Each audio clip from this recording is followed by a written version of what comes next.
خاموشی ہے۔ زمین پر ایک عجیب سناٹا، ہوا رکی ہوئی ہے، آسمان بوجھل ہے۔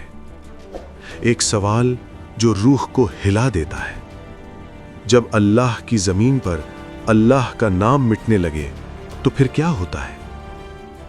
کیا ایک انسان اکیلا صدیوں پر پھیلی ہوئی گمراہی کے مقابل کھڑا ہو سکتا ہے؟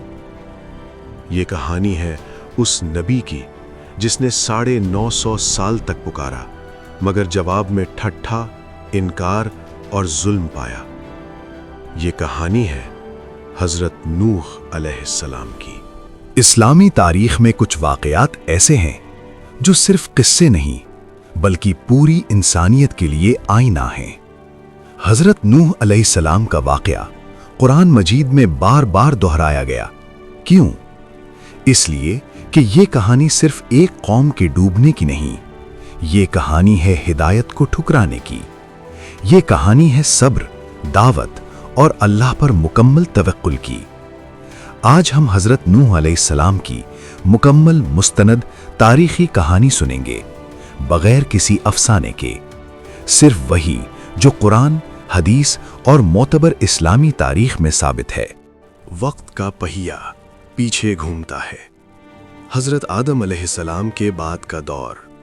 انسان ایک اللہ کو مانتا تھا، شرک نام کی کوئی چیز نہیں تھی۔ پھر آہستہ آہستہ ایک خطرناک تبدیلی آئی۔ قوم نوح میں کچھ نیک لوگ فوت ہوئے، ود، سوا، یغوث، یعوق، نصر۔ شیطان نے وسوسہ ڈالا، ان کی یاد میں مجسمے بنا لو، عبادت نہیں صرف یادگار۔ وقت گزرا، نسلیں بدلیں، یادگاریں معبود بن گئیں۔ شرک نے پہلی بار انسانی تاریخ میں جڑ پکڑی، اور یہی وہ لمحہ تھا جب اللہ نے ایک نبی کو چن لیا، حضرت نوح علیہ السلام، انسانیت کے پہلے رسول۔ اللہ کا حکم واضح تھا، اپنی قوم کو خبردار کرو اس سے پہلے کہ دردناک عذاب آئے۔ نوح علیہ السلام نے آواز بلند کی، اے میری قوم، اللہ کی عبادت کرو، اس کے سوا تمہارا کوئی معبود نہیں۔ مگر جواب میں کیا ملا؟ ہنسی، ٹھٹھا، طنز۔ قوم کے سردار بولے، یہ تو تم جیسا انسان ہے، ہم کیوں مانیں؟ نوح علیہ السلام خاموش نہیں ہوئے۔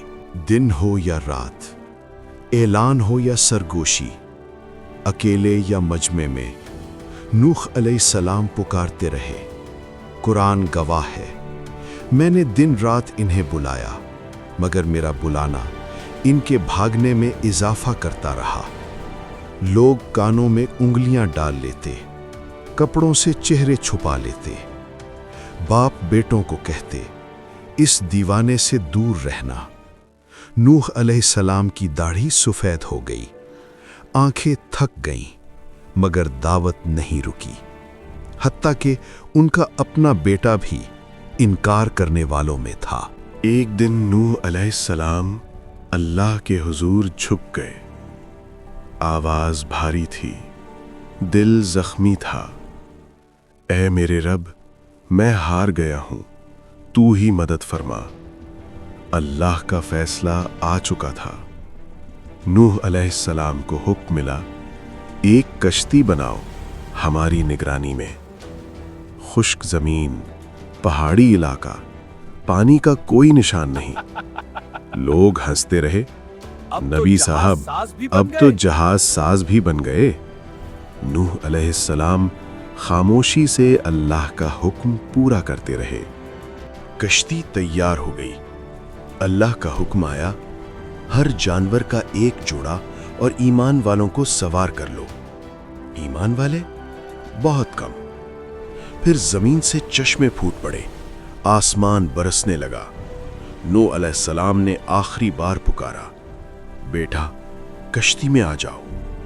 جواب آیا، میں پہاڑ پر چڑھ جاؤں گا۔ نوح علیہ السلام کی آواز کانپ گئی، آج اللہ کے عذاب سے کوئی بچانے والا نہیں۔ پانی، ہر طرف پانی، پہاڑ روئی کی طرح بہنے لگے، لہریں آسمان سے باتیں کرنے لگیں۔ کشتی اللہ کے حکم سے چل رہی تھی۔